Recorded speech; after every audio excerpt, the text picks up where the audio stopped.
Hello，大家好。大家可能冇留意動畫嘅所以唔清楚切卡哇係乜嘢嚟。但係有留意過新聞都知啦。上個月切卡哇嚟咗香港，同一間金鋪聯成出咗金色，哇不得了啦！啲人排晒長龍走去買啊！冇諗過咁受歡迎，唔係話你肯排隊嘥時間就買到嘅喎，未必買到嘅喎，真係講緣分，有錢都未必可以買到嗱。咁即係證明呢隻嘢呢大受歡迎啦。好啦，嚟到今個月啦，仲勁啲添嚇，因為呢，佢喺尖沙咀海港城呢，又營運咗本港首間嘅期間限定店啊，即係專賣呢個切卡哇公仔嘅嗱。咁唔使講啦，諗都諗到啊！既然咁受歡迎，一定好多人排隊去買啦。既然要排隊嘅，就一定好多人揾着數啦。嗰啲排隊黨啊、黃牛黨就會湧現㗎啦嘛。我尋日睇東張呢，就訪問到有一個女仔都係香港人啦就好深愛呢個切卡哇公仔嘅。咁呢，佢就好猛整啊，因為佢排隊買冇問題但係呢，有好多無厘頭嘅人都走嚟排隊啊嘛，一睇就知㗎啦阿伯阿婆又操啲內地口音講國語嘅咁樣，好啦，試探下佢，問下佢哋知唔知買乜啊？佢哋話我買衫啊係嘛，買演唱會飛啊係嘛，講埋啲九唔搭八嘢，連買乜嘢都唔知嘅，擺明就係嗰啲排隊黨、黃牛黨啦。事關最近網上邊都有好多貼文招攬啲人去排隊買切卡哇公仔，跟住佢哋就接收翻喺網上邊就炒貴佢啦咁就排隊又賺一陣。炒賣又賺一陣排隊黨就冇乜技術可言嘅，最緊要就係有時間揾個屎忽壓住個位，咁到時褪下褪下到你咪買咯但係呢，太多人啦，實在搞到呢好滋擾啊！嗰啲本來得幾百個人可以好快買完嘅，就係因為呢啲咁嘅排隊黨呢，阻晒佢哋啲時間好似被訪問嗰個女仔就咁講啦，佢話睇差唔多有1000人排隊，但係當中呢佔咗70%以上都唔係香港人嚟嘅，咁估計嗰啲全部都係排隊黨嚟嘅。呢一日就出現咁嘅情況啦，估計之後嘅日子如果冇諗到方法解決嘅話，一樣會有好多排隊黨㗎，係嘛？主辦方呢喺14號嘅下午就宣布咧喺15號即係另一日啦，就開售咧第2階段嘅限量公仔，總共有21款嘅經典款啊！咁估計一樣會有好多人嚟排隊㗎啦，係咪？咁果然啦，去到15號咧就引來大批人士湧至啦。咁嗰條龍咧就打晒蛇餅，場面墟冚。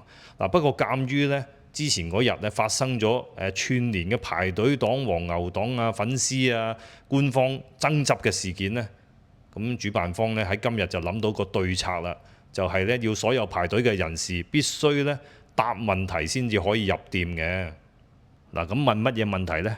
梗係問同呢套動畫切卡哇裏邊相關嘅問題啦，即係問下嗰啲角色叫咩名有咩性格嗰啲啦。如果冇睇過呢套動畫，鬼識咩係嘛？咁所以啦，據悉有不少人呢係答錯答案嘅，而被逼咧邀請離開。咦，咁咪幾好咯？終於解決到個問題啦，係嘛？咁如果你唔識答，即係你唔係 fans 啦，唔係 fans 即係嗰啲排隊黨啦，咁麻煩你離開啦，你唔可以買㗎啦咁樣。咁好美滿啦，本來諗住，但係可惜呢啲只不過係喺文明社會度會發生嘅嘢嚟嘅啫。有啲人會賴皮㗎嘛，喂，你叫佢走，佢就走㗎啦咩？有啲人話點解我唔買得啊？係嘛？我唔識答問題就唔買得啦咩？點解乜乜即係嗰啲咁嘢啦。當然唔係講廣東話啦。喺15號網上面咧瘋傳咗一條片啦據悉咧事發於尖沙咀海港城切卡哇期間限定店外即係排緊隊嗰個位置啦。有一啲排隊黨呢，就疑似因為咧答唔到問題要被邀請離開啦即係請你離開啦咁樣即係已經好客氣啦係嘛？但係佢哋發脾氣死女爛女唔肯走甚至就同在場嘅粉絲發生激烈嘅爭執添。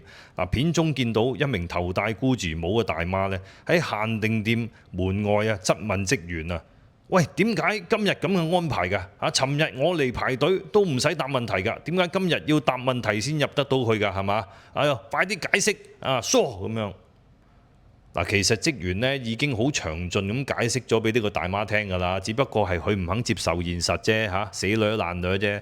喺呢個時候呢，大媽身旁就出現咗一位金髮男子啦，我哋簡稱叫佢做金毛哥啦，係一位香港人嚟嘅，係一位年青人嚟嘅嚇。嗱咁呢，佢就好大聲咁同大媽講啦，用呢個國語同佢講喎，你達不到問題就滾啦，就是這樣，就是這麼簡單。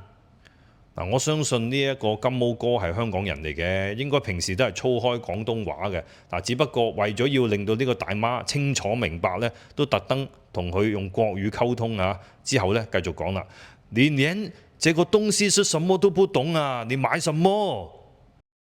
呢個大媽就無言以對啦，諗住呢個金毛哥咁強勢嚇，又神高神大又喝佢咁，咁啊梗係笠水啦嚇，唔夠人哋嘈嘅嚇，要恰就恰啲弱者啦嘛，所以繼續就刁難個職員啦嚇，就諗住咧掠佢，掠到去俾佢入去為止。喺呢個時候咧，金毛哥就乘勝追擊啦，指住切卡哇嗰啲公仔嘅款式咧，就反問呢個大媽啦：這個是什麼？說！喺呢個時候，姑字帽大媽身後邊呢，有一個着住牛仔衫嘅大媽咧，就衝出嚟護航咯，就話卡哇黐。呢個牛仔褸大媽呢，我估計以前都接過日本客嘅，應該聽過下啲日文啦嚇，聽啲唔聽啲，知啲唔知啲啦，就講好似卡哇伊啊、奇摩黐啊咁樣，就講咗卡哇黐咁，諗住拋窒金毛哥啦。咁呢個金毛哥當然唔會俾佢拋窒啦，因為佢係 fans 嚟噶嘛，肯定知道呢隻嘢叫咩名先問呢個大媽噶嚇，咁啊即時更正佢啦，呢隻叫做哈茨瓦尼啊咁樣，你係他媽啲啊！咁啊隨即引來咧全場嘅一陣笑聲啊嚇，即係大家咧都覺得佢串得真係應棍，真係好啊！呢個金毛哥就直情係英雄添啦，但係英雄通常都好忙嘅，要趕下一場。等阿金毛哥走咗之後呢，呢兩名大媽就繼續刁難現場嘅職員同埋保安咯喎，死唔斷氣係咁掠喎，表示呢就話我係嚟買嘢嘅嚇，唔係嚟討氣嘅。你哋呢啲係咩商場嚟啊？簡直係垃圾商場啊！咁但係現場啲職員梗係唔理佢哋啦。咁條片去到呢度就完啦。咁呢兩個大媽並唔係就咁算喎，之後呢，仲去咗呢個客戶服務台投訴添，似足河馬啦，成日又投訴又報警咁係嘛？跌落地下都揦翻紮沙，攞翻個美彩咁樣，跟住先走。咁梗係唔會淨係齋講冇片睇嘅嚇。但係我先同你哋講咗個古仔，你哋有個底啦，再睇片呢咪會精彩啲咯。好啦，去片。滾，就是這樣，就是這麼簡單。你連這個東西是什麼你都不懂，你買什麼？就是這樣。你知不知他是誰？他是什麼名字？說。哈馬奇。什麼？哈馬奇，系列。哈奇瓜嚟啊！他媽的！他媽的！我問你，他是什麼名字？你都答不出來。你是不是？我來買東西不是來考試的。搞什麼名堂？你要幫我是不是？怎麼說這是什麼商場啊？這個這麼垃圾的，這麼垃圾的商場哪有？東平幫真排隊，沒錯。現在就拿兩個證件就是不能買，什麼原因？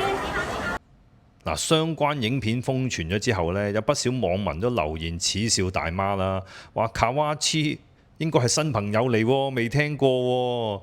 另外就話不如搭比卡超啦，有啲仲盞鬼話搭他媽歌詞得唔得啊？他媽歌詞真係好耐冇聽過喎，養雞仔機啊嘛。有啲就話上次搭那 Bubu， 今次已經進步咗啦，即係兜個圈嚟串佢哋啦。上次就賺那 Bubu 錢，今次就切卡哇係嘛？其實細心啲聽呢個大媽講都知啦。佢話尋日嚟排隊都冇咁嘅安排嘅，點解今日要答問題㗎？即係證明佢尋日已經嚟賺咗一陣錢啦嚇。如果今日唔係有咁嘅安排要答問題啊，今日又再賺錢㗎啦啊！如果冇呢啲辦法去堵截佢哋賣幾多日，佢哋就賺足幾多日賺到佢盡啊！亦有不少網民呢，狠批黃牛黨唔係真正嘅粉絲，根本就唔配有購買嘅權利，爛啊嚇，乜都唔識走嚟買啲炒賣嘅人呢，最叻揾藉口㗎啦，背一背答案呢都唔肯打份工都專業啲啊！嗱，咁又係喎。喂，你起碼都要知道自己買乜嘢啊嘛嚇，記咗個名，到時你噏出嚟人哋都叫做算啦，俾你過啦係嘛？好似頭先嗰個咁啊，咩卡哇黐啫，九唔搭八係嘛？如果你即係搭得似卡哇你唔中嗰個角色都俾你過啦，起碼你噏到其中一個個名啊嘛。但係佢而家就係錯晒啊嘛。嗱，咁呢仲有就係話其實答唔到。就唔俾買係好合理嘅喎。嗱，明明你想買鄭秀文，冇理由答容祖兒噶嘛，係嘛？幾肉酸。嗱，估計切卡哇呢個熱潮都仲有排 hit 嘅嚇。如果人哋講開你唔識嘅就好背啦，好似好 out 咁嚇。咁我哋而家嚟惡補下啦，上個雞精班啦，起碼要知道嗰3個主角叫咩名同埋個造型係點。全白色嗰隻呢就叫做切卡哇，係隻倉鼠嚟嘅。另外呢，好似兔仔嗰隻呢就真係兔仔嚟嘅，叫做 Yusaki。另外最後啦，藍色耳朵嗰隻呢就係貓嚟嘅，就叫做哈切瓦利。就係頭先金毛哥講嗰隻啦。而家學識咗就可以喺啲唔識嘅人面前扮專家啦嘛，可以拋窒佢哋啦嘛，就好似頭先嗰個大媽咁諗住拋窒人哋，不過人哋識嘅呢。咁就即刻帶翻你轉頭啦嚇！咁而家你自己識咗啦就唔使驚人哋拋你啦。另外而家提升咗技能，就可以呢去做排隊黨揾錢啊嘛，唔怕俾人問到口啞啞啦可以同啲大媽爭食啊！你話幾好呢？好啦，今日呢條片到此為止，下次再見，拜拜。